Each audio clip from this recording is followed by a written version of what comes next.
보셨어요? 좋아요, 구독, 알람 설정까지.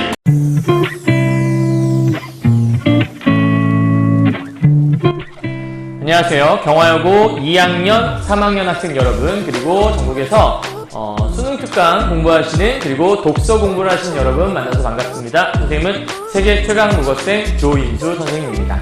자, 오늘은요, 선생님이 독서, 이제 경화여고 2학년 학생들 다음 주에 시험이잖아요. 그래서 다음 주 시험 범위 중에 하나인 요 독서 지문, 오늘은 이제 인문예술 지문 하나 공부할 건데, 오늘은 포스트 드라마 연극이라는 포스트 드라마 연극의 특징이라는 주제를 갖고 있는 이제 독서 지문 하나 좀 같이 볼까 해요. 그래서 오늘은 인문예술 분야, 다음 내일은 사회 파트, 그 다음 날은 과학기술에서 하나씩 강의를 찍어서 올려드릴까 하거든요. 그래서 다음 주 시험을 위해서 지문 자체가 조금 난이도가 있어요. 그리고 지금 현재 추세에 걸맞게 요즘 이제 수능에서 우리가 문제 출제되는 게 어떻게 되고 있는지 아시죠? 그래서 보통 지문 하나에 가와 나, 이게 두 개의 지문을 엮여있는 상태에서 6문제가 출제되거나 지금 보고 있는 지문처럼 그냥 한 덩어리인데 지문 자체가 길어서 6문제인 경우가 있는데 기존에는 보통 한 4개, 많으면 5개 정도의 단락이 있었는데 이 지문은 6개 정도의 단락이 있어요. 그래서 좀 긴데 어떻게 읽어나가면 좋을지에 대한 것들을 오늘 함께 좀 공부해보면 좋을 것 같습니다. 이해하셨죠? 자, 그럼 함께 들어가 보도록 하죠. 자, 오늘 포스트 드라마 연극이라는 인문과 예술을 복합해 놓은 지문이라고 보시면 될 것 같은데요. 사실은 예술 쪽에 좀 더 치우친 지문이라고 볼 수 있을 것 같아요. 일단 이러한 독서 지문을 공부할 때 제일 중요한 포인트는 지문을 먼저 읽는 게 아니라 항상 문제를 먼저 읽으시고 그 다음에 지문으로 들어오셔야 돼요. 왜 그런 거냐면 지문을 읽으면서 문제를 어떻게 풀어야 될지에 대한 것들을 생각을 같이 고민하시면서 풀어야 되거든요. 이렇게 긴 지문일 경우에는 지문을 다 읽고 나서 문제를 풀려고 하면 지문 내용이 다 기억이 나지 않아요. 여러분이 기계가 아닌 이상 모든 걸 어떻게 다 담아낼 수 있겠어요. 그죠? 그래서 일단 읽으면서 문제를 풀어야 하고요. 그래서 1단락부터 총 6단락까지 되어 있는데 1단락부터 6단락까지 읽는 동안에 문제가 한 2-3문제 정도는 문제가 풀려 있어야 하고, 그런 다음에 다 읽고 나서 남은 문제는 되게 보기 문제가 될 가능성이 크거든요. 그럼 보기 문제 한 2문제 정도를 해결하게 되면 이제 시간 활용도 잘할 수 있게 되는 거겠죠. 그래서 무엇을 읽어내야 할지를 먼저 좀 파악하는 게 필요한 거니까 이렇게 같이 가보시면 돼요. 자, 1번 문제는요. 되게 길게 써 있어요. 근데 사실은 길게 써 있지만 간단하게 좀 설명을 하면 이렇게 돼 있죠. 드라마 연극의 특징을 토대로 포스트 드라마 연극. 2번도 드라마 연극과 포스트 드라마. 그럼 지금 이 글은 어떻게 되어 있는 글인 거냐면 한마디로 얘기해서 드라마 연극이라는 단어의 특징, 그러니까 드라마 연극이라는 어떤 갈래의 성격, 그러니까 갈래 설명이 들어있는 거고, 또 하나는 포스트 드라마 연극이라는 갈래의 성격이 들어있다고 보시면 되는 거죠. 그래서 오늘 선생님이 여기다가 정리해 드릴 건데, 위쪽에다가는 드라마 연극에 관련된 키워드들을 한번 쭉 적어보도록 하고요. 밑에다가는 포스트 드라마 연극이라고 하는 갈래의 특징들을 한번 쭉 정리를 해볼 거예요. 그래서 나중에 문제를 풀 때에는 이 글 자체가 드라마 연극과 포스트 드라마 연극의 특징을 비교하는 거라고 한다면 이 키워드들을 알고 있어야 어떤 선지가 구성을 했을 때 이 선지가 뭐에 대한 설명이지? 이거를 쉽게 찾아낼 수가 있다는 거거든요. 그래서 오늘은 요것들을 가지고서 좀 정리해 보시면 될 것 같아요. 자, 그래서 1번 문제 같은 경우에 1번 선지는 드라마 연극의 특징을 토대로 포스트 드라마 연극의 특징을 설명하는데 드라마 연극의 요소를 규명하고 있다. 그러니까 뭔가 드라마 연극의 요소가 무엇인지 설명하고 있으면 이게 답이 될 수 있겠죠. 2번 같은 경우에는 개념이 변화되고 있는 양상을 근거로 해서 포스트 드라마 연극을 통해 연극의 변화. 그러니까 여기 핵심은 변화가 핵심인 것 같아요. 그러니까 이 글을 읽으면서 이 드라마 연극이나 혹은 포스트 드라마라고 하는 게 어떻게 변화되어 가는지가 써 있어야 되는 거겠죠.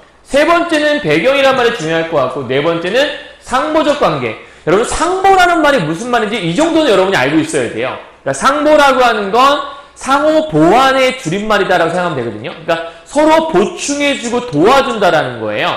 그럼 이 글을 읽으면서 이 두 개가 어느 한쪽이 부족할 때 얘가 메꿔줄 수 있다. 이렇게 글이 쓰여 있으면 이게 답이 될 수 있는 거겠죠. 마지막 5번째는 드라마 연극과 포스트 드라마 연극의 차이점이라 나와 있어요. 그러면 이 글 속에서 혹시 이 두 개의 장르가 반대의 개념이다라고 한다면 이게 답일 가능성이 좀 크겠죠. 이해했나요? 우리가 일반적으로 포스트라는 말은 뭐뭐 후에 혹은 나중에라는 뜻을 갖고 있죠. 요즘 뭐 포스트 드라마, 그러니까 포스트 코로나 시대 이런 말 많이 하잖아요. 코로나가 온 이후에 어떠한 삶을 살아갈 것인가. 그런데 되게 포스트라고 해서 무엇인가 이후에란 말을 붙이게 되면 기존과 똑같다라고 하면 포스트란 말을 안 붙이겠죠. 그럼 포스트란 말을 붙였다는 거는 기존과는 뭔가 다른 세계, 뭔가 다른 연극이라는 뜻을 갖고 있을 거예요. 그런 것만 살짝 생각해 보더라도 예측컨대 차이점을 설명할 가능성이 더 크지 않을까 정도는 우리가 살짝 집어보고 넘어갈 수 있을 것 같아요.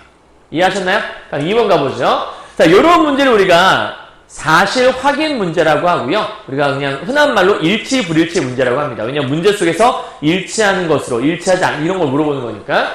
그럼 1번, 2번, 3번, 4번, 5번을 읽으면서 우리가 뭘 찾아야 되는 거냐면 여기에서 우리가 흔히 말할 때 여러분 그런 거 있죠.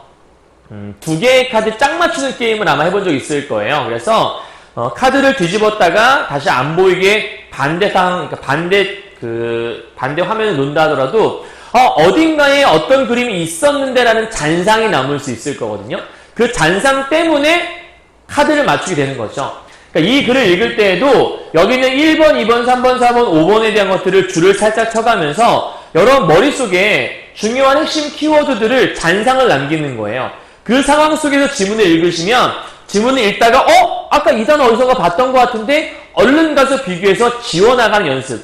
그러니까 이러한 연습을 좀 해보시면 사실 확인 문제 같은 경우에는 그 글을 다 읽었을 때 이미 문제가 해결이 돼 있을 수 있어요. 이해하셨어요? 그래서 뭔가 좀 중요하다 싶은 단어들 읽어나가시면서 이 글 속에 어떤 내용들이 있을까도 살짝 짚어보라는 얘기예요. 선생님은 요걸 읽으면서 요렇게 좀 판단해봤어요. 1번, 퍼포먼스가 중시되는 경향은 사건성의 강화. 그러면 퍼포먼스라는 단어나 사건성이라는 단어가 나오게 되면 얼마서 해결해보는 거죠.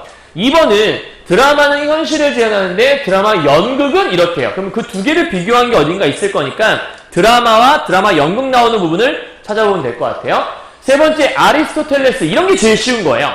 사람 이름 나오게 되면 글 속에서 사람 이름이 있을 거 아니에요? 그거 나왔을 때 얼른 가서 확인해보는 거죠. 근데 중요한 키워드는 플롯을 중시하는 필연성. 이런 단어들이 기억에 좀 남기기 쉬울 것 같아요. 네 번째, 포스트 드라마 연극에서는 무대 미술, 음향, 조명. 그러니까 음향, 조명, 위상이 높다? 그럼 이따가 읽을 때 포스트 드라마 연극을 읽으면서 미술이나 음향 같은 단어가 나오게 되면 와서 해결해보라는 얘기죠. 조명 나오게 되면. 다섯 번째, 포스트 드라마 연극에서는 독립성을 강화했다. 그럼 이따가 읽다가 독립성이라는 단어 나오게 되면 이거다! 와서 체크해보시면 된다는 얘기예요. 이해하셨죠? 자, 그러면 일단 지금 요 글이 경화여고 2학년 학생들은 인문예술 첫 번째 질문이라 볼 수 있겠고요. 3학년 학생들 같은 경우에는 요게 수능특강 독서 책에 나와 있는 아마 1번 문제일 거예요. 그거 확인해 보시면 될 것 같아요. 그래서 1번, 2번까지 좀 봤고요. 3번 문제는 보기 문제니까 지금 못 풀겠죠? 이따가 글 읽고 나서 풀어야 될 것 같아요. 4번 문제는 기억에 대한 설명이에요. 그럼 이런 4번 문제 같은 경우에는 기억이 나왔을 때 기억 나오는 지문 전체를 그 문단을 읽고 해결하시면 돼요. 5번도 보기 문제니까 이따 풀면 될 것 같고 6번에 보니까 어휘 문제가 있죠? 어휘 문제도 읽어나가시면서 바로바로 문제를 푸셔야 돼요. 됐죠? 자, 이렇게 기본 토대를 마련했으면 지금부터 문제를 풀어가면 되는 거겠죠? 일단 선생님이 이거를 쭉 읽고 나니까 이걸 읽은 다음에 이런 정도의 내용이 머릿속에 잘 정리가 될 수 있으면 내가 이걸 잘 읽었어 라고 판단할 수 있겠다 생각해서 적어본 것들이에요. 그래서 1번 드라마 연극, 포스트 드라마의 개념이 이 글 속에 들어있다는 거니까 이따 찾아보면 될 것 같아요. 다음, 텍스트, 위기적 구조, 허구적 세계에 몰입한다. 필연성, 재현, 완결. 그러니까 선생님 뭔가 단어들을 쭉 나열해놨죠. 이런 단어들이 이따 글 속에서 어떻게 해결되는지만 살짝 보시면 돼요. 마지막 네 번째, 요거 여러분 읽어보시고요. 드라마 연극과 포스트 드라마 연극을 이렇게 vs, 대조한다. 요게 이 글의 핵심이라고 보시면 될 것 같아요. 그래서 선생님이 이렇게 적어놓고 시작한 거고 1번 문제도 그랬던 거고요. 이해했나요? 자, 이제 준비가 됐으니까 한번 글을 읽어보도록 하죠. 자, 1번 단락입니다. 단락번호 항상 붙이시고요. 자, 드라마란 갈등과 해결의 서사 구조를 기반으로, 드라마에 대한 설명이 나와요. 드라마는 갈등과 해결의 서사 구조를 기반으로 대화체로 사건을 재현하는, 그러니까 드라마란 이러이러한 것이다라 설명하는 거잖아요. 그러면 드라마에 정의가 나와 있는 거죠. 그래서 드라마는 뭐냐면 갈등과 해결의 서사 구조를 기반으로 뭔가 그 안에 대화들이 들어있다라는 거고 사건을 재현한대요. 그러니까 포인트는 여기죠. 어떤 사건을 재현하는 것이 드라마구나. 근데 문학갈래라고 써있잖아요. 그러니까 우리가 흔히 아는 드라마는 여러분이 희곡 장르를 생각하시면 될 것 같아요. 그러니까 희곡 장르가 드라마, 문학갈래라고 얘기했으니까. 그래서 그러한 드라마 연극, 드라마가 있고 드라마 연극이 있네요. 우리 아까 2번에 이런 내용이 있었던 것 같은데. 자, 드라마 연극은 드라마의 텍스트를 무대 위에서 배우의 말과 행동을 통해 현재화했다. 현재화라는 건 뭐냐면, 눈에 보이도록 현재에 보여줬다는 얘기예요. 그럼 이거와 유사한 말은 재현이란 말이 좀 유사한 말이라 볼 수 있겠죠? 따라서 드라마 연극은 뭐 하는 거냐면 이 무대 위에 장소를 재현하고 배우들이 인물을 재현하는 그러면 드라마 연극은 이 드라마를 현재화하는 거라고 얘기했잖아요? 근데 이 드라마라는 게 뭐였냐면 사건을 재현하는 거라고 얘기했잖아요? 그럼 사건을 재현한 드라마를 뭐 한 거야? 재현한 거니까 재현을 2번 했네요. 그죠? 그래서 밑에 드라마 연극이란 이중의 재현 과정이란 말이 써 있는 거예요. 왜 이중인지 알겠어요? 드라마를 재현한 건데 이 드라마는 사건을 재현한 거잖아요. 이 드라마를 재현한 거예요. 그럼 여기서 보게 되면 드라마는 이미 재현을 한 건데 이걸 또 한 번 재현했으니까 이중 재현이구나 라고 설명하고 있다는 얘기죠. 그러면 여기 있는 드라마 연극의 핵심 포인트 계속해서 반복되는 말이 뭐냐면 얘는 재현이라는 말이 제일 중요한 키워드인 것 같아요. 그죠? 자, 반면에 포스트 드라마는 어떻게 돼 있냐면 밑에 읽어볼게요. 요렇게 돼 있는데 이러한 드라마 연극의 해체를 표방했대. 자, 해체라고 하는 건 앞에 있는 드라마 연극 별로야. 이거는 반대. 뭐 이렇게 약간 다른 방향으로 나가는 거잖아요. 그렇게 본다면 여기가 재현이라면 여기는 재현을 하지 않을 가능성이 좀 크다라고 생각해 볼 수 있어요. 여기는 재현을 중시하는 거고 여기는 재현을 중시하지 않았던 것. 그래서 포스트 드라마 연극 넘어가죠? 가라. 연극은 텍스트 차원에서 그럼 얘들아 봐봐. 여기서 드라마 연극은 드라마의 텍스트를 이용하는 거잖아요. 그래서 위에는 드라마 연극은 뭐가 중요한 거냐면 텍스트가 중요하다라고 설명을 하고 있는 거예요. 그런데 이러한 텍스트 차원에서 미메시스, 여러분 책에 아마 모방이라는 뜻으로 나와 있는 것 같은데 그럼 모방하는 화법에 의거해서 갈등과 해결의 서사 구조를 띄는 게 드라마 문학이래요. 그럼 여기서 말한 이 드라마 연극의 핵심은 텍스트를 이용하는 것도 맞고요. 또 하나 특징이 뭐냐면 갈등과 해결의 구조를 갖고 있다. 그러니까 뭔가 이야기 속에 갈등이 있고 해결하는 거야? 그럼 이거 우리가 드라마 연극에 포함되는 개념이구나 생각해 보시면 될 것 같아요. 이러한 것들을 사용하지 않는 탈 드라마. 그러니까 여기는 이런 것들을 이용하는데 포스트 드라마 같은 경우에는 이런 걸 이용하지 않고 오히려 드라마에서 벗어나고 싶었다는 거죠. 탈 드라마가 나오면 포스트 드라마. 알겠죠? 포스트 드라마 연극. 이것들을 표명했대요. 그러니까 표명이라는 것들은 이렇게 내세우는 걸 얘기하는 거잖아요. 그런데 내세운다라는 개념은 잠시 설명할게요. 재현을 위한 목적의 연출을 지향한다. 그러면 지금 이 포스트 드라마 연극의 핵심 포인트는 뭐냐면 이렇게 재현만 하는 거 이런 거는 지양해야 돼. 담배를 지향하게 되면 큰일 나잖아요. 담배는 지양하는 거거든요. 그럼 지향한다라는 건 뭐냐면 무엇인가에서 그만둔다, 싫어한다의 의미를 갖고 있어요. 그러니까 지금 재현을 싫어하는, 그래서 재현하지 않겠어. 이게 포스트 드라마 연극의 특징. 재현해야 되는 것 같은데 드라마 연극의 특징. 서로 반대라는 걸 알 수 있겠네요. 그죠? 자, 그럼 1단락의 주제는 이렇게 볼 수 있겠죠. 드라마 연극, 포스트 드라마 연극의 개념이라는 게 써있다라고 정리하시면 크게 어렵지 않겠네요. 이해하셨나요? 그럼 잠깐 앞에 갔다 오죠. 여기서 드라마란 이런 것이다. 정의. 그 다음에 여기 보게 되면 여기는 정의만 얘기하면 될 것 같아요. 그죠? 자, 1번 문제 잠깐 보도록, 6번 문제 보도록 하죠. 6번에 1번에 표명이라는 단어 있었잖아요. 자, 표명이라는 것들은 우리가 겉으로 드러내는 거니까 의사나 태도를 분명하게 드러낸다. 어디로요? 겉으로요. 그죠? 그러니까 요거는 비슷한 의미라고 볼 수 있을 것 같아요. 자, 6번에 1번은 맞는 말 지워요. 자, 2번 단락 가보도록 하죠. 자, 2번에 1번 가보시면 여기서 2번은 먼저 가야겠죠? 자, 드라마는 현실을 재현하며 드라마 연극은 드라마 속에 재현된 것을 또 재현하는 거. 그래서 드라마 연극은 이중재현이라 얘기했었고 드라마는 현실, 즉 사건을 재현하는 거. 그러니까 틀린 말 아니죠? 그러니까 2번도 지울 수 있겠네요. 그럼 현재 2번에 2번 지웠고 6번에 1번도 지웠어요. 자, 2번 단락 가볼게요. 드라마 연극은 재현을 위한 드라마 텍스트가 정점에 위치해 있대요. 그러니까 여기는 이 텍스트가 중요하다고 한 번 더 정리를 해요. 그리고 배우나 무대나 음향이나 조명 같은 것들은 그 아래에 있대요. 그러니까 텍스트가 가장 중요한 거고 밑에 배우들이 깔려 있는 거예요. 그 상태를 우리가 위계적 구조.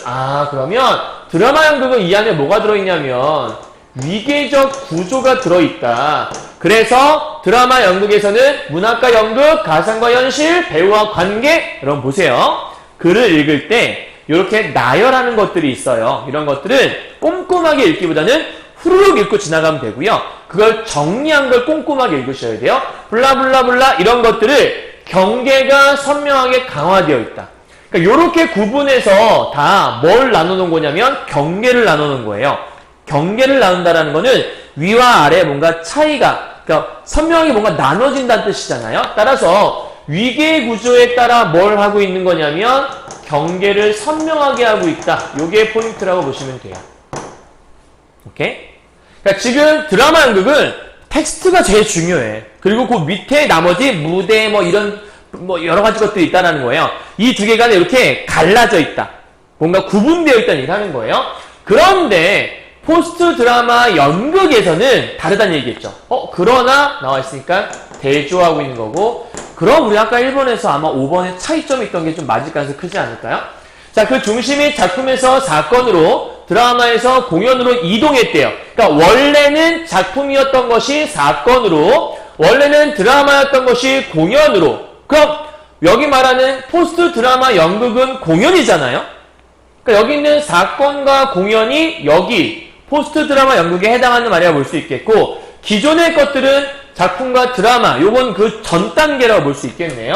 자, 이동함에 따라 그러한 경계가 희석된다. 그럼 여기 포스트 드라마 연극의 특징은 뭐냐면 경계가 분명하지 않고 희석된다라는 게 중요한 것 같아요. 그죠? 드라마 연극은 경계가 선명한데 여기는 경계가 희석되어 있다고 설명하죠. 그래서 가령이니까 예를 들고 있어. 어려울까봐 예시를 들어주나 봐요. 관객은 수동적인 소비자로 드라마 연극에서 나타나. 그러니까 우리가 드라마 연극이라고 하는 건 뭐냐면 관객이 있을 때 무대가 있고 얘가 수동적이야. 그래서 객석의 침묵을 유지하는데 이게 뭔 얘기냐면 객석에 조용히 있는 거예요. 무대에서 뭐가 펼쳐지고 있을 때 그 무대에서 그렇게 하면 안 되지 않아요? 이렇게 막 간섭할 수 없다라는 거예요. 좀 질문 하나. 여기서 관객이 수동적으로 침묵을 유지하고 배우의 연기에 그냥 감정이입만 시도하는 이유가 뭘까요? 직접 들어가면 좋은데 그럴 수 없는 건 경계가 선명하게 나눠져 있기 때문이에요. 그러니까 무대랑 객석이랑 경계가 구분이 되어 있다는 얘기죠. 여기 보게 되면 배우와 관객이 끊어져 있다고 얘기했잖아요. 배우가 있는 무대와 관객이 있는 객석이 나눠져 있다라고 지금 설명을 하고 있는 거예요. 이해하셨어요? 그렇기 때문에 관객이 함부로 무대에 난입할 수 없고 거기에 들어갈 수 없으니까 조용히 침묵을 지킨 채 공연을 보기만 해야 된다는 거죠. 자, 그런데 그 역할이 충분했고 배우는 관객이 없는 것처럼 가정을 했대요. 그럼 왜 배우는 관객이 없는 것처럼 가정을 하고 있을까요? 마찬가지로 여기와 저기의 경계가 선명하기 때문이겠죠. 그러니까 지금 배우가 막 공연을 해요. 사느냐 죽느냐 그것이 문제고 어떻게 생각하세요? 라고 관객한테 물어볼 수가 없다라는 거예요. 왜? 거기는 여기와는 다른 세계거든요. 단절된 경계가 선명하게 나눠져 있는 공간이기 때문에 저 사람들은 없는 사람의 생각을 하고 공연을 한다는 얘기예요. 그래서 관객이 없는 것처럼 가정하는 가장 큰 이유는 경계가 선명하기 때문이겠고 이렇게 문제에서 물어볼 수 있는 거겠죠. 자신이 연기할 배역에 몰입하는 것만으로 그 역할에 충분했다. 이는 관객과 배우 사이에 넘어서는 안 되는 중요한 말 써있네. 경계선. 그러니까 계속해서 드라마 연극은 경계가 분명했다. 그런데 포스트 드라마 연극에서는 이러한 경계선이 사라진다. 희석된다.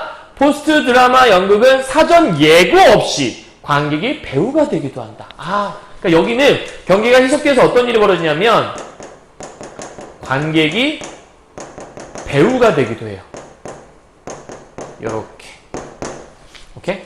그러니까 지금 관객이 배우가 되기도 한다는 거예요. 어떻게? 관객이 무대에 배우와 함께 역할을 한다는 거죠.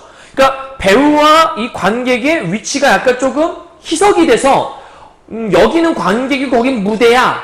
난 선생이고 너는 학생 뭐 이런 그런 것처럼 이렇게 나눠져 있는 게 아니라 여기 약간 경계가 불분명해지는 느낌을 좀 갖게 되는 거죠. 그래서 이건 포스트 드라마 연극의 공연이 우발성을 포함한다. 근데 여기에 중요한 거는 우발성이란 말이 좀 중요한 거예요. 그러니까 이 배우가 처음부터 이 관객에게 다가가지 않을 거예요. 그러니까 이런 포스트 드라마 연극은 뭐 정확한 개념은 아니지만 좀 유사한 걸 좀 따져보면 TV 드라마 같은 데서 개그 프로를 할 때 어떤 개그맨들이 막 공연을 하다가 객석에 갑자기 내려가서 누군가를 데려와서 요 무대에다가 합류를 시키는 경우가 있어요. 그럼 이거는 거기 있는 이 관객이 무대에 들어와서 배우가 되기도 하는 거잖아요. 근데 그럴 때 그 관객을 처음부터 그 관객을 찍어서 데려오는 게 아니거든요. 그러니까 둘러보다가 오늘은 누가 좋을까? 저 사람 괜찮을 것 같은데 그냥 갑자기 우발적으로 그 사람을 데려오는 거예요. 자, 그런데 이 공연이 여러 차례가 있다 칩시다. 그러면 이 공연이 있을 때마다 그 관객이 있을 리가 없잖아요. 그럼 공연할 때마다 다른 사람들이 들어올 수 있겠죠.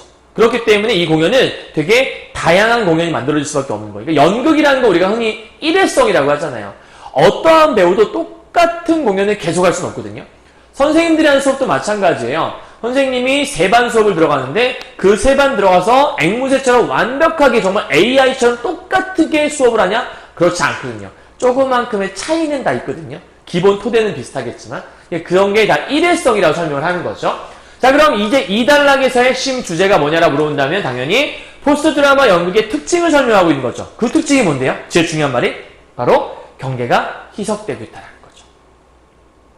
엄밀하게 말하면 이 단락의 주제는 드라마 연극과 포스트 드라마 연극의 차이점, 이게 핵심일 수도 있거든요.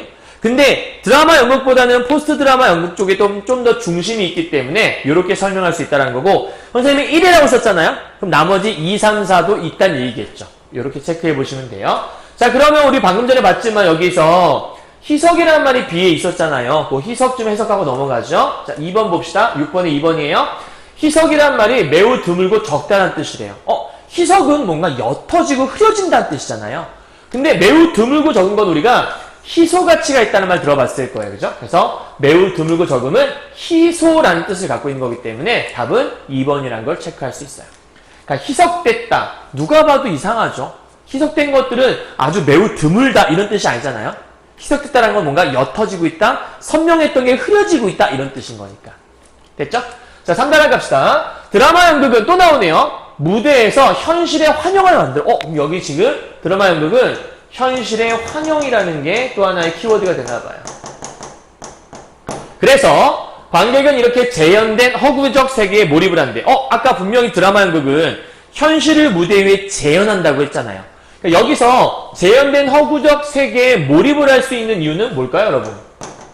요게 핵심인 것 같은데 어떻게 관객은 그 세계에 몰입할 수가 있죠?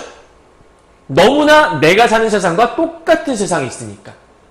흔히 말해 이런 거예요.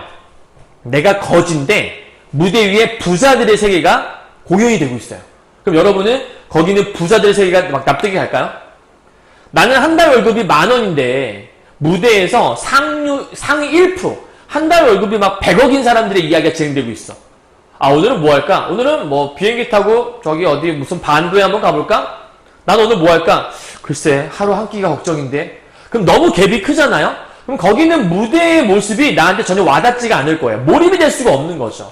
근데 몰입이 된다는 얘기는 그 세계가, 내가 알고 있는 그 세계가 완벽하게 그 안에 들어있기 때문에, 재현이 되어 있기 때문이겠죠? 그 개념의 감정을 이입할 수 있고, 현실을 망각하게 되고, 현실에서 벗어날 수 있는 기회를 갖게 돼요. 그러니까 분명히 아까 드라마 연극은 구분이 된다고 했잖아요. 경계가 선명하게. 그래서 내 몸은 여기에 지금 구분이 되어 있어요. 하지만 그 세계가 내가 알고 있는 세계가 너무 동일한 세계가 그 안에 들어있으니까 내 정신, 내 감정이 그 안에 이입은 가능하다는 얘기예요. 그런데 포스트 드라마 연극은 드라마 연극과 달리 반대네요. 현실 재현의 의무를 강조하지 않아요. 아까 써있지만 재현을 강조하지 않아. 재현되지 않아. 그래서 차이점이 있다라는 거야. 그래서 보면 일상의 현실을 재현하는 환영을 보여주지 않는 포스트 드라마 연극은 관객을 몰입할 수가 없게. 아까 얘기했지만 내가 아는 세계가 아니에요. 저 무대 위의 세계는 내가 사는 세계와는 전혀 다른 게 그 안에 들어있어요. 재현되어 있지 않아. 그렇기 때문에 뭐 할 수 없냐면 재현되어 있지 않기 때문에 몰입도 힘들다는 얘기를 하는 거죠. 그래서 연극이 현실 재현의 의무로부터 해방되었다.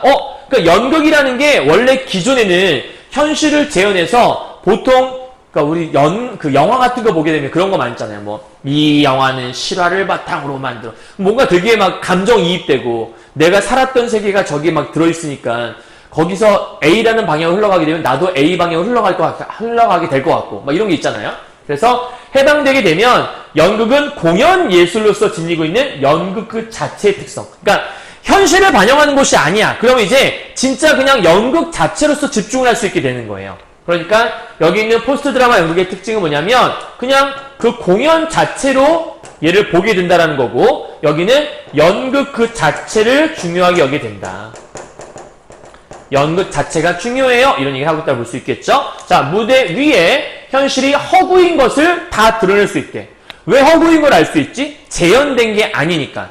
만약에 내가 알고 있는 그 세계가 재현이 되어 있다면 이게 여기가 무대 같지 않고 마치 내가 사는 세계 같은데? 라고 감정이 이입되어서 객관적으로 그 무대를 볼 수가 없어요. 몰입이 되기 때문에. 그런데 거기가 재현된 공간이 아니고 몰입이 되지 않으면 그 순간 저기는 나랑 다른 세계. 저건 가짜 세계야. 허구임을 딱 드러낼 수 있겠죠? 그 다음 이를 통해 관객은 연극을 관람하면서 허구 세계에 빠지지 않을 수 있게 되고 내가 살고 있는 현실에 대해서도 사유할 수 있게 돼. 왜? 구분이 됐으니까. 몰입이 되어 있다면 내가 있는 현실에 대해 생각할 시간 자체가 없어요. 왜? 저기에 잔뜩 빠져 있잖아요. 근데 구분이 되어서 저기가 허구라는 걸 깨닫게 되는 순간 내 현실도 돌아볼 수 있게 되는 거죠. 그래서 현실의 재현이 아니라 연극 그 자체의 재현. 그러니까 여기는 드라마 연극은 재현을 한다. 뭘 재현한 거냐면 현실을 재현하는 건데 밑에 있는 포스트 드라마 연극은 현실을 재현하지 않아. 그럼 뭘 재현해? 연극 그 자체, 이 자체를 재현한다라고 설명하는 거예요. 이해하셨죠? 그러니까 여기 있는 연극 그 자체를 재현하는 거예요. 공연은. 자, 그래서 여기 있는 이 3단락의 주제는 이렇게 볼 수 있겠네요. 포스트 드라마 연극의 특징 두 번째라고 볼 수 있는데 여기에서의 핵심은 현실 재현의 의무가 없다. 즉 현실 재현이 안 되어 있다. 그래서 몰입할 수 없다. 그래서 연극 그 자체로 바라볼 수 있다는 뜻이겠죠. 그럼 연극을 그 자체로 바라볼 수 있게 되면 다음 단락 예측을 해본다면 그 연극 자체에 대한 얘기가 나와야 해요. 4단락까지요. 포스트 드라마 연극에서 연극이 여기 나와 있죠. 그 자신을 재현한다. 연극 그 자체를 재현한다는 것을 연극을 통해 연극 자체에 대해 사고하는 것이 그러니까 연극을 연극 그 자체로 바라볼 수 있게 되는 거예요. 아까 몰입을 하게 되면 이게 꿈인지 현실인지 구분이 안 가잖아요. 그러니까 그 무대에 대해 그 연극에 대해서 객관적으로 평가를 할 수 없게 돼요. 근데 그 세계가 허구란 걸 알게 되고 이제 몰입을 안 하면 저 세계에 뭔가 좀 이상한데 저 연극 뭔가 좀 문제가 있어. 이런 걸 판단해 볼 수 있다는 거죠. 그래서 연극 자체에 대한 뭐가 가능하냐면 비판과 반성적 사고가 가능해져요. 그러니까 여기 있는 포스트 드라마 연극의 또 하나의 특징이 뭐냐면 반성적 사고. 그러니까 이따가 글을 보다가 뭔가 비판이란 말이나 혹은 반성적 사고란 말 나오게 되면 포스트 드라마 연극의 특징 아니야? 라고 생각해 보라는 얘기인 거죠. 자, 계속 가죠. 그래서 이러한 비판과 반성에는 연극이 무엇인가에 대한 성찰도 포함되고 연극의 경계에 대한 반성도 하게 되고 결국 포스트 드라마 연극에서 공연의 중심이 언어에서 몸, 음향, 조명 등의 다양한 요소로 이동하고 있대. 우리 아까 조명, 음향 이런 걸 읽었던 것 같긴 하거든요. 그러니까 이 중심이 여기에서 여기로 옮겨졌다는 거는 기존은 여긴 거고 지금은 여긴 거죠. 그럼 여기가 포스트라고 얘기했으니까 이 전인 여기는 이 드라마 연극이라고 볼 수 있겠네요. 그럼 이 언어라는 게 의미하는 게 뭐예요? 여기서 말했던 텍스트, 얘가 바로 언어라고 볼 수 있는 거겠죠. 그럼 언어를 중시했던 드라마 연극에 비해 몸이나 음향이나 조명 등의 다양한 요소를 중시하고 있는 게 여기는 포스트 드라마구나. 이에 따라 음향, 무용, 서커스 등 과거에는 비연극적이라 판단했던 것들. 그러니까 뭐 음악이나 뭔가 춤을 추거나 여러분 유튜브 같은 데다가 포스트 드라마 연극이라고 한번 쳐봐요. 그러면 거기에 공연이 나오거든요. 그 공연을 보시면 선생님도 봤어요. 한 5분짜리 봤는데 뭐지? 이런 생각이 들게 다들. 왜냐면 계속 5분 동안 뭘 하면 춤만 춰요. 이러면서 막 춤만 춰요. 한 남자 20명이 나와서 막 춤을 막 춰요. 근데 또 잠시 후 여자 20명이 나와서 또 막 춤을 추고 막 교차하고 이렇게 춤만 춰요. 그러니까 이게 연극을 보는 건지 무용을 보는 건지 약간 모르겠다는 그런 느낌? 근데 그렇게 무용을 중시하고 춤을 중시하고 때로는 막 약간 서커스 같은 그런 느낌 들기도 하고 그런 것들은 기존 드라마 연극에서는 현실을 반영하는 거 있는 게 아니니까 이건 연극이 아니야.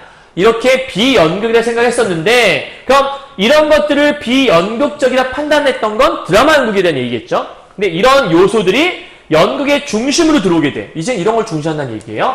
그래서 이 때문에 포스트 드라마 연극에서는 연극에 비해 공연적 요소가 그러니까 계속해서 반복되는 말이 여기는 이 공연이란 말이 반복되잖아요. 그러니까 포스트 드라마 연극은 말 그대로 뭔가 현실을 반영하는 게 중요한 게 아니라 그냥 공연 예술로서 있는 게 중요하다는 얘기예요. 공연 그 자체로서. 그래서 포스트 드라마 연극에서 배우는 어떤 인물을 재현하는 역할을 하지 않아. 왜? 재현하는 건 드라마 연극의 특징이니까. 그럼 뭐하냐? 행위자로서 몸의 반응을 보여주는 데 치중하게 돼. 그러니까 뭔가 몸으로 자신이 무엇인가를 표현하려 한다는 거예요. 근데 그거는 대본에 나와 있는 그대로의 모습이 아닐 수 있는 거죠. 그냥 몸 자체에 뭔가 표현하고자 하는 것들. 그래서 관객은 그런 걸 보면서 자신의 신체적 감각과 지각에도 민감해질 수 있게 되고 그러니까 그 배우가 막 뭔가 막 몸으로 연기를 해요. 그러면 나도 뭔가 여기서 민감해진 느낌을 갖게 된다는 거예요. 뭔가 좀 이게 연결이 되나 봐요. 자, 그럼 4단락의 주제는 포스트 드라마 연극의 특징 세 번째인데 연극 자체를 비판하고 반성적인 사고를 할 수 있다는 여기 특징이 포스트 드라마 연극의 특징이라고 볼 수 있겠네요. 됐나요, 여기까지? 자, 4단락까지 정리했어요. 자, 5단락 가볼게요. 여기 잠깐 해결할 게 하나 있군요. 뭐냐면 여기 보세요. 포스트 드라마 연극에서는 드라마 연극에 비해 무대 미술, 음향, 조명 등이 공연에 차지하는 위상이 높다. 방금 뭐라 그러냐면 포스트 드라마 연극에서는 요 앞쪽에서 음악이나 무용, 서커스, 조명, 음향 등이 중심으로 들어오고 있다고 얘기했었죠. 그렇게 본다면 여기 있는 이 4번은 맞을 가능성이 큰 거예요. 정확하게 드라마 연극에 비해 이게 더 중요하다, 높다라는 얘기를 아직은 하지 않았지만 4번도 답 가능성, 그러니까 적절할 가능성이 있다라는 거죠. 자, 넘어가 봐요. 5단락인데 여기 되게 중요한 거니까 잘 보셔야 돼요. 자, 아리스토텔레스 나왔죠. 우리 아까 사람 이름 남은 네모 천으로 얘기했었죠. 아리스토텔레스는 연극의 핵심이 플롯에 있으며 이 플롯은 우연성을 배제했다. 필연성의 구조로 사건을 배열하는 거다. 그러면 아리스토텔레스는 중요한 게 필연성을 강조한 사람인가 봐요. 그런데 이는 오랫동안 드라마 연극에서 중시되었다. 그러면 여기는 드라마 연극은 누구랑 연결되는 거냐면 아리스토텔레스하고 연결이 되는 거예요. 그리고 아리스토텔레스가 중요하게 여겼다라는 필연성 역시도 이 드라마 연극의 특징하고 연결이 되는 거예요. 자, 근데 포스트 드라마 연극에서는 우연성이 강조된대. 아까 우리 분명히 읽을 때 우발성이라는 얘기 했잖아요. 이와 유사한 말로 지금 우리가 우연성이라는 말을 가져올 수 있겠죠. 그래서 우연성, 필연성 또 대조가 되는 거예요. 그러니까 지금 결국은 이 작품은 이 글은 드라마 연극과 포스트 드라마 연극이라고 하는 이 두 개의 어떤 개념들이 서로 대조를 이루면서 글이 쭉 전개되고 있는 거라고 볼 수 있겠죠. 자, 우연성이 강조되어 우연성의 증대는 공연 관련, 또 공연 나오죠. 연극이 지니고 있는 속성인 일회성, 찰나성, 반복 불가능성. 원래 연극은 일회성이에요. 원래 연극은 공연을 수백 번 하더라도 수백 번 다 다를 수밖에 없거든요.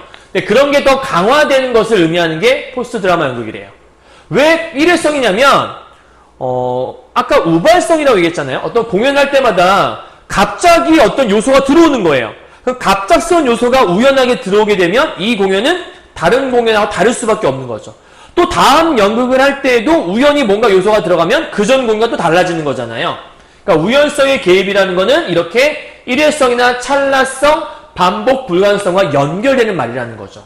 그러니까 나중에 포스트 드라마 얘기를 할 때 뭐 일회성이다, 찰나성이다 이런 말들을 다 쓸 수 있어야 될 것 같아요. 다음, 이렇게 하는 것을 우리는 뭐라고 하냐면 사건으로서의 공연이 이루어지는 것이라고 설명했대요. 그러니까 사건으로서의 공연이라는 건 뭐의 특징이에요? 드라마 연극이에요? 포스트 드라마예요? 포스트 드라마 연극의 특징이라고 볼 수 있겠죠. 그러니까 포스트 드라마 연극에 뭐가 들어가는 거냐면 여기에 사건으로서의 공연, 사건으로서의 공연이란 말이 여기에 들어가야 되는 거예요. 계속 정리하죠. 자, 드라마 연극이 완결되고 폐쇄적인 작품. 그러니까 드라마 연극이라고 하는 건 어쨌든 뭔가를 완결 지어야 해요.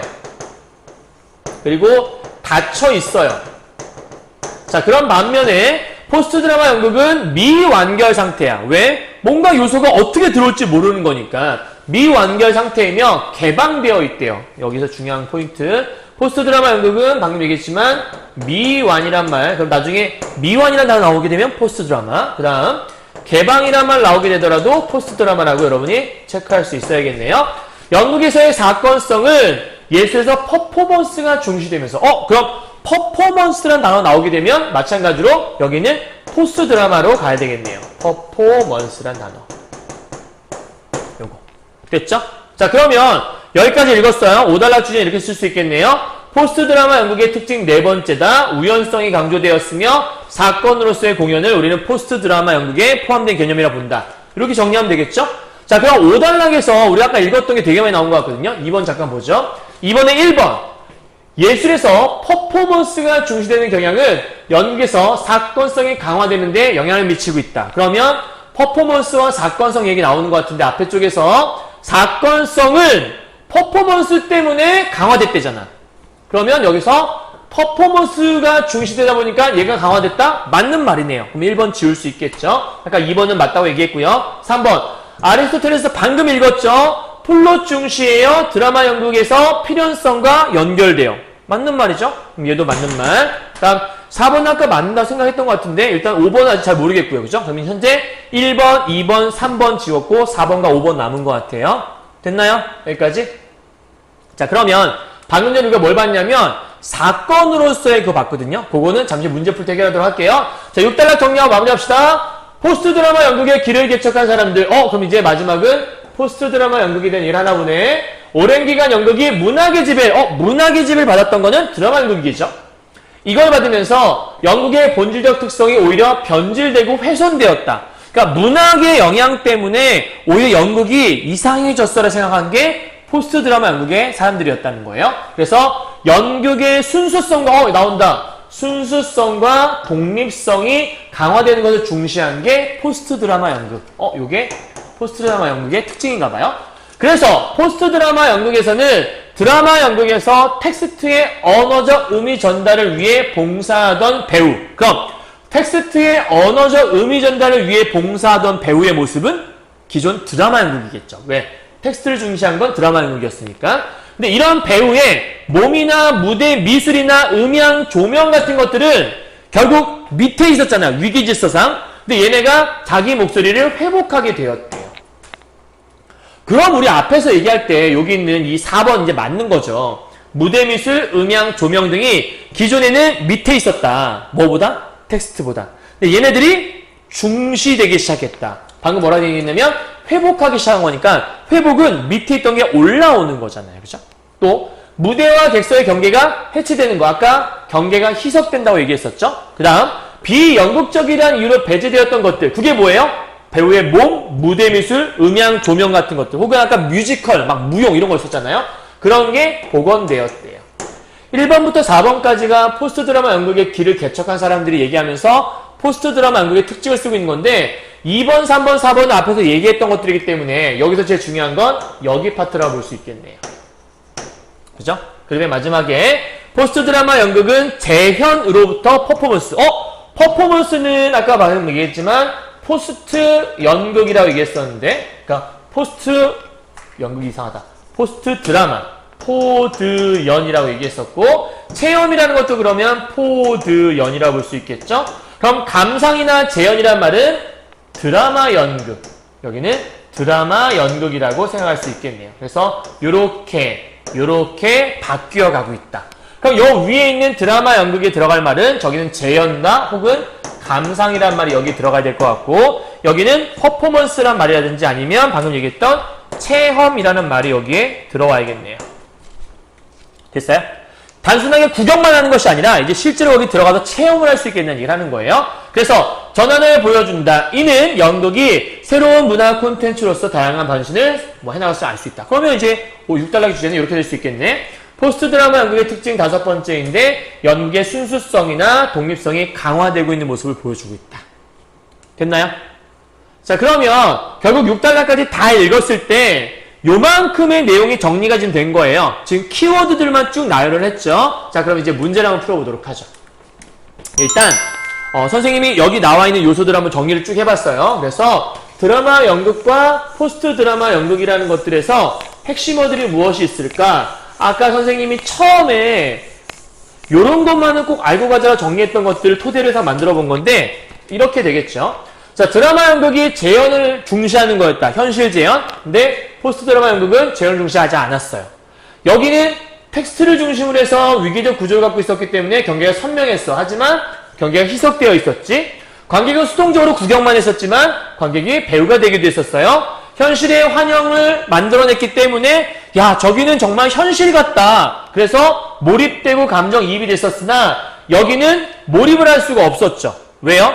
거기는 허구의 세계라는 걸 인정했으니까. 그래서 여기는 언어를 중시했지만 그리고 아리스토텔레스의 필연성과 연결되는 곳이었지만 여기는 공연 예술 그 자체의 특징이 중요한 곳이었고, 드라마 연극에서 몸이나 음영이나 조명을 중시하지 않았던 것들이 이제 여기서는 중시되기 시작을 했고, 다음 여기는 일회성, 찰나성, 반복 불가능성, 아까 얘기했던 우연성이라는 말과 통하는 거. 그럼 이 우연성이 있는 반면 여기는 필연성이 있는 거겠죠. 마지막으로 완결되고 폐쇄되었지만 여기는 미완되고 개방된 곳.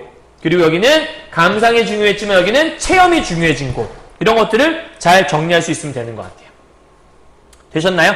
그러니까 이런 문제 풀 때에는 그냥 눈으로만 쭉 읽는 게 아니라 오른쪽 여백에다가 키워드들을 좀 정리를 하시면 문제 푸는데 도움이 될 거예요. 자, 한번 보도록 할게요.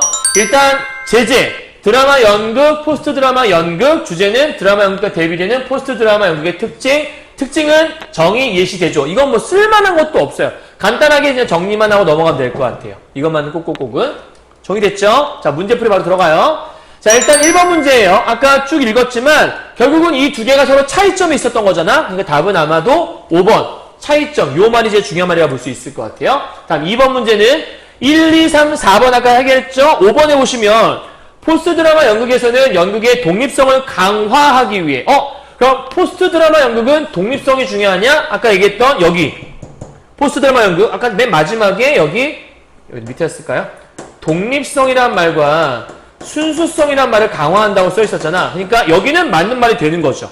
자, 그런데 연출을 통해 텍스트의 언어적 의미 전달 효과를 높이는 건 텍스트를 중요하게 여기는 건 드라마 연극이었잖아. 그러니까 요 뒤에 내용이 틀린 거죠. 여기는 맞지만. 따라서 답이 5번이 된다고 볼 수 있는 거고요. 이해했나요? 자, 다음에 3번 문제 가볼 건데 3번 문제에서 윗글을 바탕으로 보기에 가, 나에 대한 설명을 한 거예요. 자, 가번 잘 봐요. 현대 향락 사회의 일면을 보여주는 피나 바우시의 콘탁트 호프는 다양한 춤 동작들로 이루어진다. 춤! 아까 막 무용 이런 것들은 포스트 드라마와 좀 연결되는 거 아니었어요? 이러한 춤 동작은 일상의 동작, 제스처 등이 기이하게 섞인 것으로 즉흥적으로, 아까 우발적인 거란 거와 비슷한 말이죠. 그 즉흥적 성격을 지니고 있어요. 다음, 인간과 동물의 경계가 모호해진다.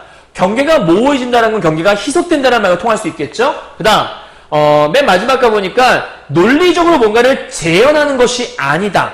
그럼 결국 가번의 내용을 쭉 읽었을 때 여기 나오는 이런 키워드들이 전부 다 포스트 드라마 연극과 연결된다는 걸 알 수 있어요. 그죠? 오케이? 자, 나번 읽어볼까요? 자, 모스는 각본이나 규칙이 없다. 여러분, 각본이 없다는 얘기는 대본이 없다는 얘기인 거고, 이 얘기는 텍스트가 없다. 이런 얘기를 하는 거예요. 그럼 요 텍스트로부터 자유로운 걸 얘기하는 거니까 아마도 요것도 포스트? 그다음 누구든 무대 위에 설 수 있고 관객이 될 수 있다. 경계가 희석되어 있으니까. 무대와 객석의 경계가 희석되어 있다. 그 다음, 사건의 재현을 넘었다는 얘기는 재현 자체가 중요한 게 아니라 재현 그 넘어. 그러니까 재현을 중시하지 않은 거죠. 결국 나번 얘기도 이거 역시도 포스트 드라마 연극과 연결되는 말. 됐나요? 자, 그럼 1번부터 가봐요. 가에서 논리적으로 무엇인가를 재현하는 것이 아닌 대사는 사건을 재현하는 드라마의 화법에서 벗어나 있음을. 그러니까 지금 재현하는 것이 아닌 거래. 그럼 재현이 아니잖아? 그럼 사건 재현 드라마의 화법에서 벗어나 있는 것과 통할 수 있는 말. 포스트 드라마 얘기니까 맞는 말을 볼 수 있겠네요. 다음 2번이요. 누구든 배우가 될 수 있다라고 얘기한 것들을 배우와 관객 사이의 경계에서 사라져 있으니까 누구나 다 될 수 있겠죠. 포스트 드라마의 특징. 3번이요. 낯선 경험과 새로운 체험이라고 하는 게 있는데 연극 자체에 대한 사고를 우리 아까 연극 자체를 중시한 건 어디였냐면 여기 포스트 드라마 연극의 특징이었잖아요. 그러니까 그 가능성을 보여주는 건 맞는 말이 될 수 있겠죠. 왜냐하면 보기에 가와 나는 다 포스트 드라마 연극과 통할 수 있는 말들이었으니까. 네 번째, 즉흥적인 성격, 우발성 포함하는 거. 즉흥과 우발은 통하는 거라 아까 말씀드렸죠. 맞는 말. 5번, 춤 동작들과 짤막한 이야기가 있는데 얘네들은 현실의 환영을 만들어낸다. 현실의 환영이라는 말은 아까 뭐라 했냐면 드라마 연극의 특징이었잖아요. 근데 가와 나는 포스트 드라마 연극의 특징이었잖아. 그러니까 뭔가 차이점이 있는 거죠. 그래서 답은 5번이라는 걸 알 수 있을 거예요. 됐죠? 1, 2, 3, 4번 다 포스트 드라마, 여기는 드라마 연극의 특징. 됐나요? 다음 4번이에요. 기억이 뭐였냐면 요거였어요. 사건으로서의 공연을 얘기하는 거거든. 그럼 기억은 포스트 드라마 연극에 대한 설명이라고 볼 수 있겠죠? 1번 갑시다. 공연으로서의 연극, 즉 공연 자체를 중시하는 연극. 그게 바로 포스트 드라마 연극의 특징. 그럼 답은 1번이 벌써 튀어나왔네. 그럼 2번이요. 갈등과 해결의 서사 구조를 기반. 갈등과 해결의 서사 구조는 드라마의 특징이었고 그건 여기 있잖아요. 그러니까 드라마 연극의 특징이니까 안 돼요. 3번. 매번 동일한 재현 중심. 여기는 동일할 수 없다며. 그럼 이거 말이 안 맞잖아요. 4번. 배우가 배역의 수행을 중시한다. 그러니까 나에게 주어진 그 역할만 한다라는 거예요. 그건 재현에 충실한 거죠. 드라마 연극의 특징. 5번. 관객은 감상이 공연의 의미. 감상을 중요시하는 건 여기 있잖아. 드라마 연극의 특징이니까 안 돼요. 그러니까 2번, 3번, 4번, 5번은 다 드라마 연극과 연결되는 말이니까 안 되는 거겠죠. 됐나요? 자, 거의 다 왔어요. 5번이에요. 자, 브레이트라는 사람이 서사극에 대한 얘기를 해요. 서사극은 선생님은 이제 대학교 때 연극 동아리를 했었는데 그때 이제 이런 사실 서사극에 대한 걸 좀 배웠던 기억이 나거든요. 자, 브레이트가 뭐였냐면 현실의 재현에 충실한 사실주의적 연극 공연에 몰입하는 것을 방해하기 위해, 그러니까 브레이트는 현실의 재현에 충실한 게 사실적 연극인데 이런 사실주의적 연극에서 몰입하는 걸 방해하고 싶었대. 이건 마치 아까 그 포스트 드라마 연극의 특징과 좀 비슷한 것 같아요. 그죠? 여기서도 몰입을 방해하고 싶었잖아? 몰입 방해. 그 다음, 관객이 이런 걸 보게 되면 수동적인 관람자로 머물면 일상으로 돌아가서도 똑같이 수동적이 된다는 거예요. 그러니까 여기 수동적으로 있으면 안 된다는 얘기하는 거잖아? 그럼 이 얘기도 포스트 드라마와 좀 연결되는 거라 볼 수 있겠죠? 그 다음, 연극 공연에서부터 몰입을 방해할 필요가 있었다. 완벽하네요. 포스트 드라마의 특징과. 그 다음, 기존의 연극처럼 드라마 텍스트를 얘들아 중요한 게 하나 있다. 요게 좀 중요하다. 방금 읽었을 때에는 포스트 드라마 연극과 완벽하게 통하는 것 같았거든? 그런데 이 서사극의 특징이 드라마 텍스트를 바탕으로 공연을 한대. 그러면 드라마 텍스트를 바탕으로 하는 건 우리가 드라마 연극의 특징이잖아요. 그러니까 이 서사극이라고 하는 건 드라마 연극과 유사한 점도 함께 지니고 있는 거예요. 이걸 놓치면 안 되는 거예요. 알았죠? 근데 대충 읽다가 이거 포스트 드라마 연극과 동일한 것 같은데 이렇게 생각하고 그냥 넘어가 버리면 이걸 놓치는 거죠. 다음, 연극에 몰입하는 대신 분석하고 비판. 비판은 아까 포스트 드라마 연극의 특징이었죠. 마지막, 관객으로 하여금 현실에 대한 비판적 인식을 하게 만들었대요. 자, 됐나요? 그럼 이제 문제를 한번 풀어볼게요. 1번부터. 자, 포스트 드라마 연극은 서사극과는 달리 드라마 연극을 관람할 때와 같이 감정이입하기가 어렵다. 포스트 드라마 연극은 감정이입하기가 어렵죠. 왜? 몰입하기가 힘든 거는 거기가 허구란 걸 알고 있으니까. 맞는 말인 것 같아. 근데 문제는 서사극과 달리라고 써있잖아. 서사극도 몰입을 방해하고 싶었대네. 그럼 달리란 말이 틀렸지. 그죠? 그다음 2번이에요. 서사극은 포스트 드라마 연극과 달리 현실 세계를 재현하는 것이 연극 본연의 인물이라는 걸 부정한대. 그러니까 현실 재현이 싫어라고 얘기하는 거거든. 근데 포스트 드라마는 이걸 부정하지 않았거든. 아니, 포스트 드라마는 부정했거든. 그러니까 포스트 드라마는 부정을 했는데 얘와는 달리 부정했다? 얘가 틀린 거죠. 포스트 드라마는 부정을 했으니까요. 이해했죠? 다음 3번이요. 포스트 드라마 연극과 서사극은 모두 관객과 무대 위의 사건 사이에 객관적 거리를 유지하는 걸 중시했대. 그럼 객관적 거리를 유지한다는 건 뭐냐면 쟤와 나 사이에 구분이 되어 있다는 거거든. 내가 거기로 올라갈 수 없다는 거고 내가 거기로 들어갈 수 없는 거예요. 그럼 관객이 배우가 될 수 없겠죠. 그럼 이 포스트 드라마는 해결이 안 되는 거네요. 그죠? 틀렸네요. 다음 4번이요. 포스트 드라마 연극과 서사극은 모두 드라마 텍스트가 정점에 위치해 있는 위계구조를 바탕으로 서사극은 텍스트가 정점에 위치해 맞아요. 그죠? 왜? 서사극은 텍스트를 기반으로 한다 그랬으니까 이게 중심이고 나머지가 연결되는 거니까. 근데 얘가 아니잖아요. 왜? 텍스트를 정점에 위치한 건 드라마 연극의 특징이었지 포스트 드라마의 특징이 아닌 거니까. 그럼 다 틀렸네. 5번. 포스트 드라마 연극과 서사극은 모두 관객으로 하여금 현실에 대해 성찰, 이게 비판한다는 얘기가 똑같은 말인 거잖아. 결국 답은 5번이라고 알 수 있게. 왜? 포스트 드라마 연극은 아까 현실, 연극 자체에 대한 비판과 현실 자체에 대한 사유, 비판, 이런 거 얘기했잖아. 근데 방금 우리가 보기에서 뭐 했냐면 얘는 비판한다고 써 있었잖아. 그러니까 답은 5번이라고 알 수 있다는 얘기예요. 됐나요? 여기까지? 오케이. 정리 끝. 6번 문제다가 답을 2번이라고 얘기했으니까 그게 끝이라고 보면 될 것 같아요. 진짜 끝이에요. 됐죠? 자, 지금 선생님이 대충 이 독서 지문 중에서 인문 예술 파트 좀 길어요. 그죠? 그래서 좀 길어서 일단 하나하나 좀 분석을 해드리긴 했는데 오래 걸리는 것 같지만 좀 꼼꼼하게 글을 읽었을 때 문제를 더 틀리지 않을 수 있거든요. 그래서 항상 독서 지문 공부할 때는 지금 선생님은 되게 천천히 하나씩 한 거예요. 실제 글을 읽을 때는 선생님은 당연히 이렇게 읽지 않겠죠. 빨리빨리 읽어나가면서 지금 했던 과정들을 조금 스피디하게 돌린다고 생각하시면 될 것 같아요. 그래서 이렇게 정리하는 습관들을 여러분 잘 길러보시면 이런 비교하는 문제, 특히 인문예술 지문에서 이렇게 비교하는 문제들이 많이 출제될 수 있어요. 차이점 얘기하는 것들. 그리고 차이점을 비교할 때는 정확하게 드라마 연극과 포스트 드라마 연극이라는 이 두 개의 개념을 다 이해하지 못했다 하더라도 이런 키워드들을 정리를 해놓으시면 요 단어 나왔으니까 이건 드라마 연극, 이 단어 나왔으니까 포스트 드라마 연극이라고 해서 문제를 풀어낼 수 있을 거라는 얘기를 하는 거죠. 지금이 뭔가 교양을 쌓는 시간이거나 아니면 뭔가 지식을 쌓는 시간이라고 한다면 꼼꼼하게 다 이걸 읽고 다 이해하고 넘어가도 좋은데 국어 시간에 문제를 푸는 거잖아요. 그럼 문제를 풀기 위해서는 이러한 과정들이 여러분한테 도움을 줄 수 있을 거라는 얘기를 하는 거죠.